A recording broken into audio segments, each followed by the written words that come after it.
Hello students, మనం వాక్యాలు నేర్చుకుంటున్నాం కదా. నిన్న మొదలుపెట్టాం కదా మనం వాక్యాలు నేర్చుకోవడం. ఈరోజు వాక్యాలు కంటిన్యూ చేద్దామా? మిగిలిన వాక్యాలు ఏమేమి ఉన్నాయో ఈరోజు కొన్ని వాక్యాలు మనం నేర్చుకుందాం.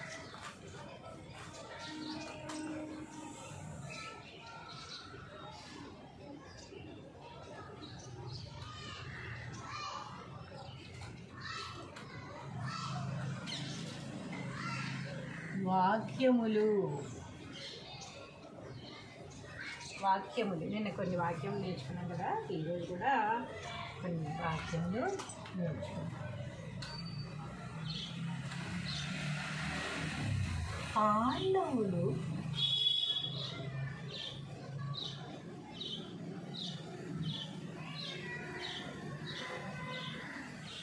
ఐదుగురు.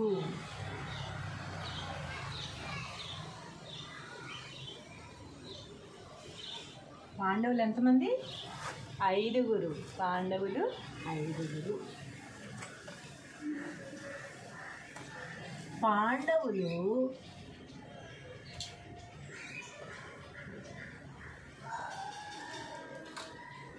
పాండురాజు కుమారులు. పాండురాజుకి కుమారులు. పాండురాజు పుత్రులు కనుకనే వాళ్ళకి పాండవులు అని పేరు వచ్చిందనమాట. పాండవులు పాండురాజు కుమారులు. పాండవులు కుంతీపుత్రులు. పాండవులు కుంతీపుత్రులు.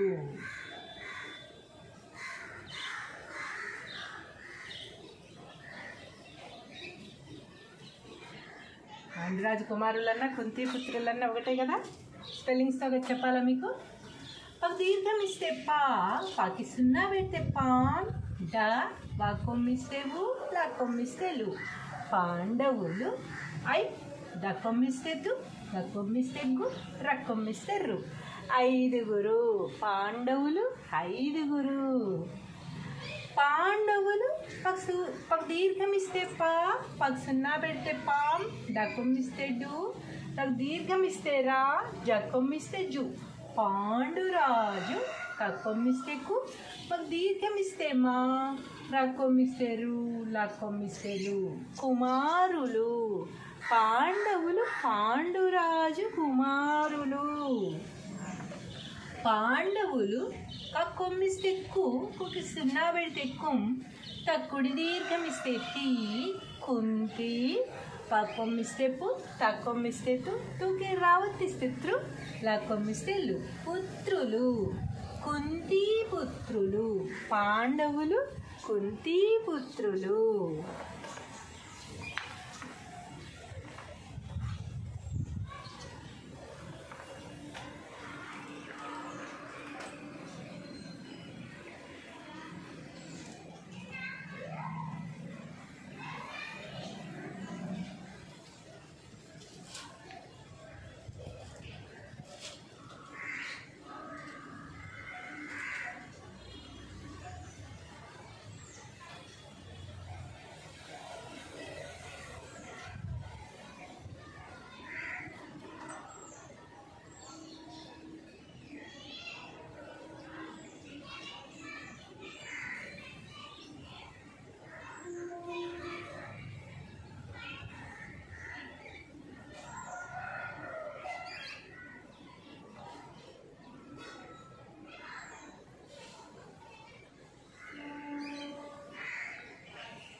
ఎవరెవరు? ధ రాకి మా ఒత్తిస్తే మా, దీర్ఘం ఇస్తే రా, జకొమ్మిస్తే జు. ధర్మరాజు. ఘగుడి దీర్ఘం ఇస్తే భీ, మా కొమ్మిస్తే ము, డకొమ్మిస్తే డు. భీముడు. ఆ రకొమ్మిస్తే రు, రుకి జావత్తిస్తే జ, నకొమ్మిస్తే ను, డకొమ్మిస్తే డు. అర్జునుడు. న కక్కొమ్మిస్తే కు ల నకుల నకులుడు అనొచ్చు. స హ దకేతమిస్తే దే పక్కొమ్మిస్తే వు లక్కొమ్మిస్తే లు సహదేవులు. ధర్మరాజు, భీముడు, అర్జునుడు, నకులుడు, సహదేవులు. నకుల సహదేవులు పాండవులు. పాండవుల 5 పేర్లు ధర్మరాజు, భీముడు, అర్జునుడు, నకులుడు, సహదేవుడు అనమాట. కాబట్టి లాస్ట్ ఇద్దరిని మనం కలిపి చదివిన నకుల సహదేవులు అంతే.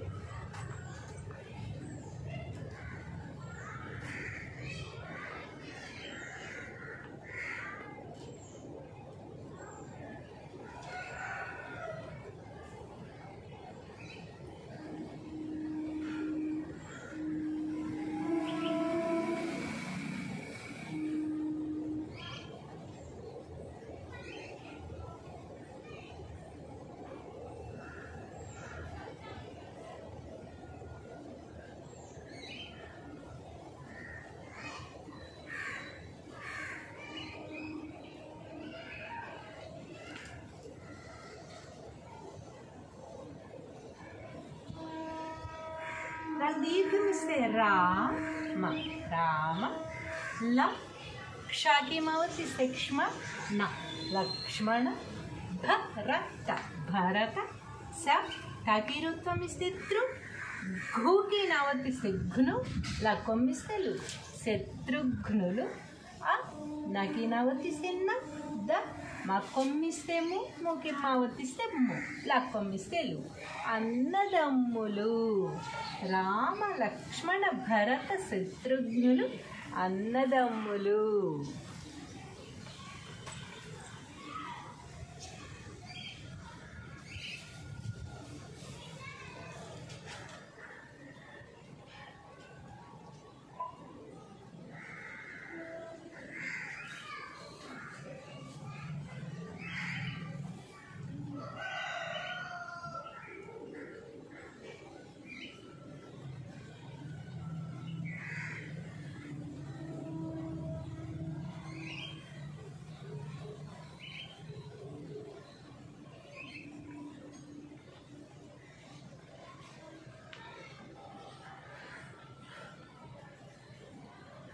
దీర్ఘమిస్తే రామ రామ.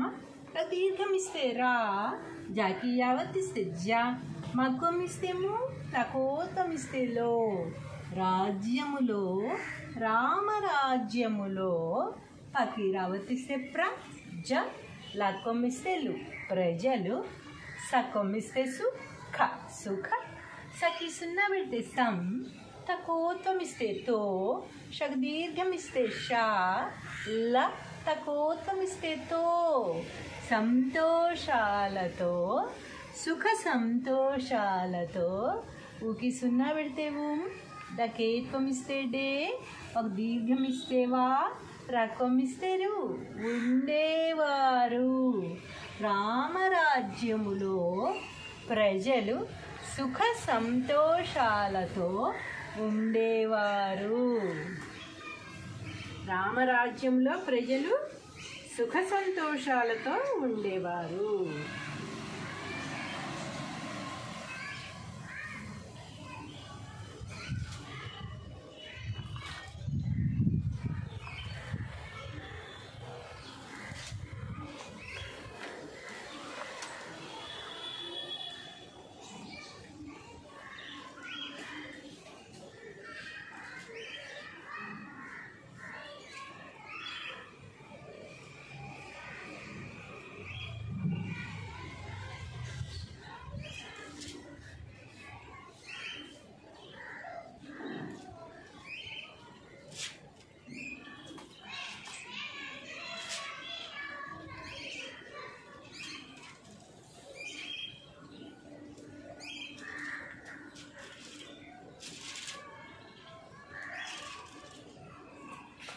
దీర్ఘమిస్తే రా వ.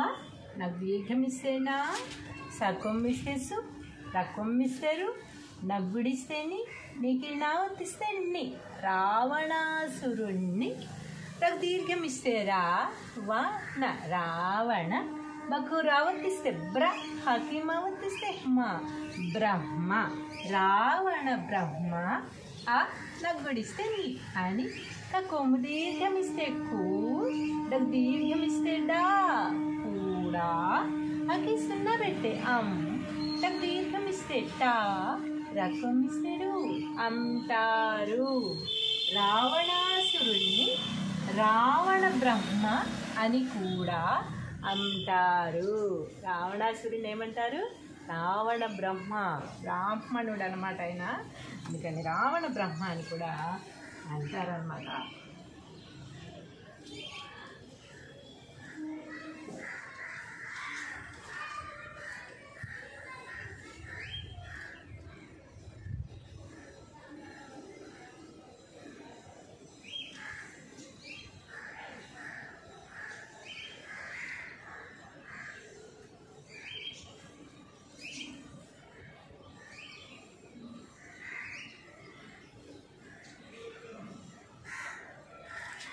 దీర్ఘమిస్తే రా, నాకు దీర్ఘమిస్తే నా, సకొమ్మిస్తే సు, రకొమ్మిస్తే రు, దగ్గుడిస్తేడి, కగ్గుడిస్తే కి. రావణాసురుడికి ప, దగ్గుడిస్తే ది, పది. త ల కొమ్మిస్తే లు, తలలు, 10 తలలు. ఊకి సున్నా పెడితే ఉం, దకీర్ఘమిస్తే డే, వాగ్గుడిస్తే వి, ఉండేవి. రావణాసురుడికి 10 తలలు ఉండేవి. ఒక తలతోటే వేగలేకపోతున్నావు, చికిరించుకోవడానికి రాదు. 10 తలలు ఉండేవట రావణాసురుడికి.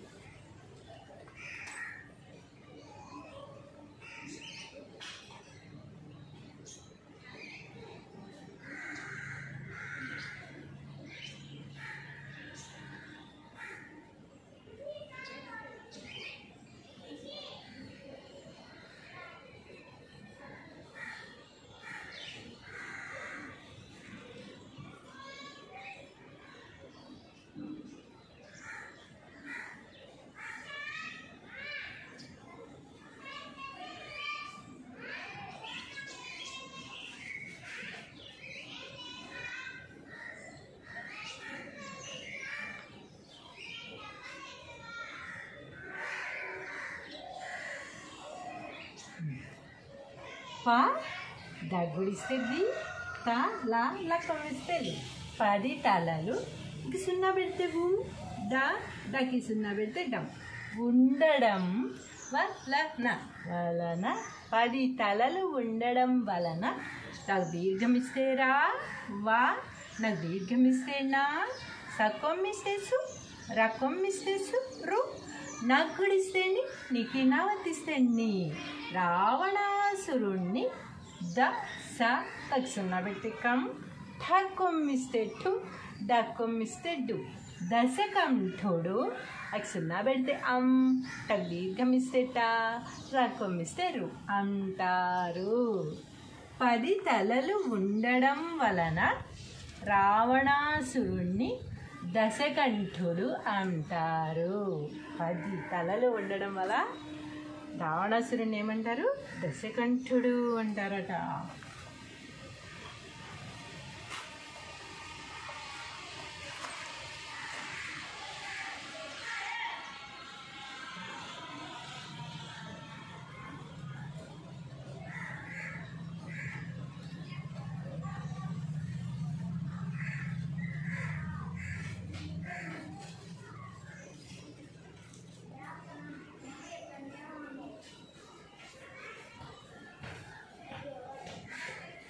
భగ్గుడి దీర్ఘమిస్తే భీ, షట్కొమ్మిస్తే షు, షుకే మావర్తిస్తే ష్ము, దగ్గుడిస్తే డి.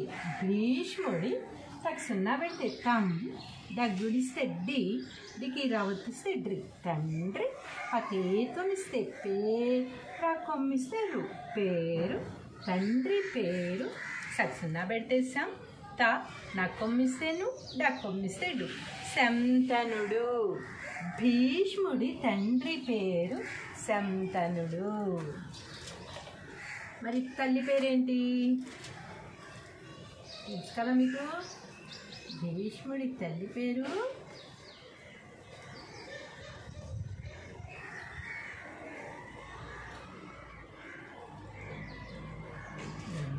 గంగాదేవి ఏదైతే మన గంగా నది ఉందో గంగా నది సారీ భీష్ముడి తల్లి అన్నమాట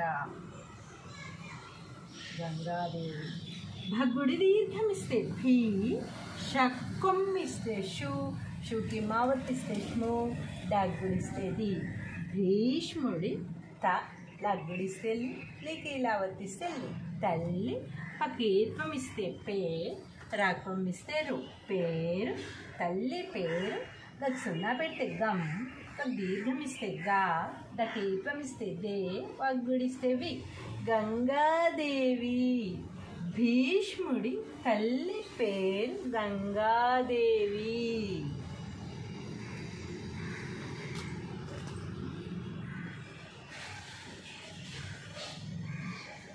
భీష్ముడికి ఇంకో పేరేంటి తెలుసా మీకు? ఎవరికన్నా చెప్పండి.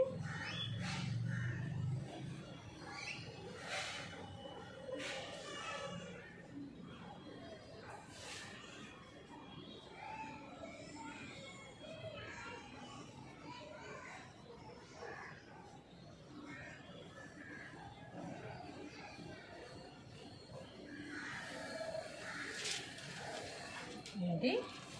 భగ్గుడి దీర్ఘమిస్తే ధీ, షక్కొమ్మిస్తే షు, షుకి మావత్తిస్తే ష్ము, డగ్గుడిస్తే ది, నగ్గుడిస్తే ని. భీష్ముడిని దీర్ఘమిస్తే గా, గకి సున్నా పెడితే గాం, గకీత్వం ఇస్తే గే, యక్కొమ్మిస్తే యు, డక్కొమ్మిస్తే డు.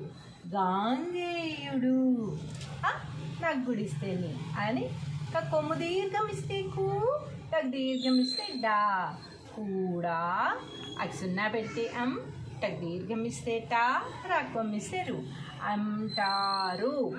భీష్ముడిని గాంగేయుడు అని కూడా అంటారు. ఎందుకంటారు గాంగేయుడు అని? తల్లి పేరు ఏం చెప్పుకున్నాం? గంగాదేవి కదా. గంగాదేవి పుత్రుడు కనుక గాంగేయుడు అని భీష్ముడిని అంటారనమాట. గాంగేయుడు అని కూడా అంటారు.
సరే కాసేపు అవన్నీ పక్కన పెడితే ఇప్పుడు ఇదేమిటంటే మాకు దీర్ఘం ఇస్తే మా, నా, సగ్గుడిస్తే సి, క, మానసిక.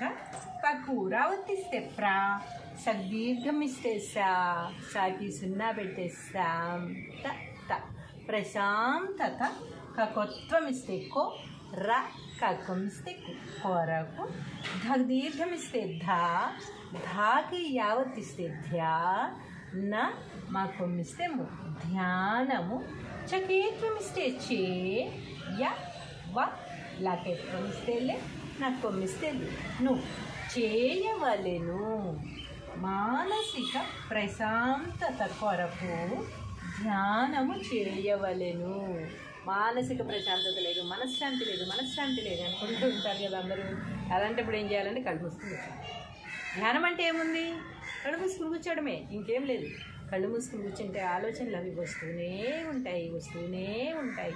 వాటిని రా రా రా ఇంకా ఎన్నో వస్తాయి రండి అనాలి, కానీ ఆలోచన రావద్దు అని అసలు అనుకోకూడదు అనమాట. ఆలోచన రావద్దు అని అస్సలు అనుకోకూడదు. ఎందుకంటే మనం ఏది వద్దు అంటే అదే చేయడం మనకు అలవాటు కదా.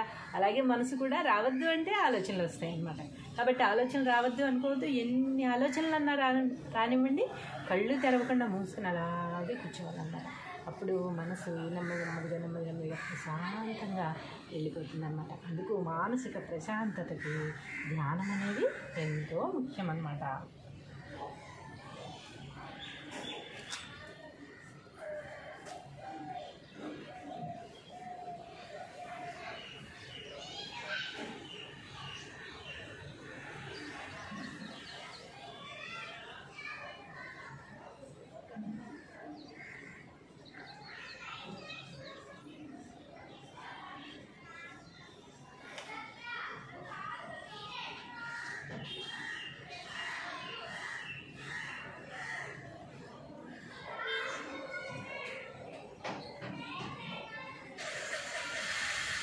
దీర్ఘం ఇస్తే వా రాకొమ్ము ఇస్తేరు, లాకి సున్నా పెడితేలా ద రాకొమ్ము దీర్ఘం ఇస్తేరు.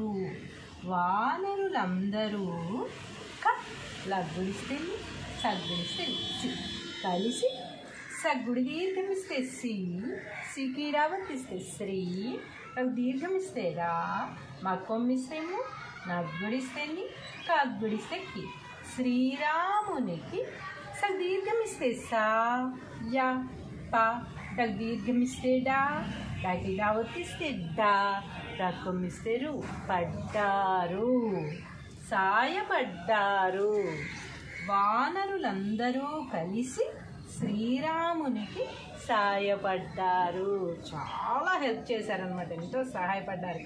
శ్రీరాముడు సీత కోసం వెతికే సమయంలో వానరులందరూ కూడా శ్రీరాముడికి ఎంతో సహాయం చేశారన్నమాట.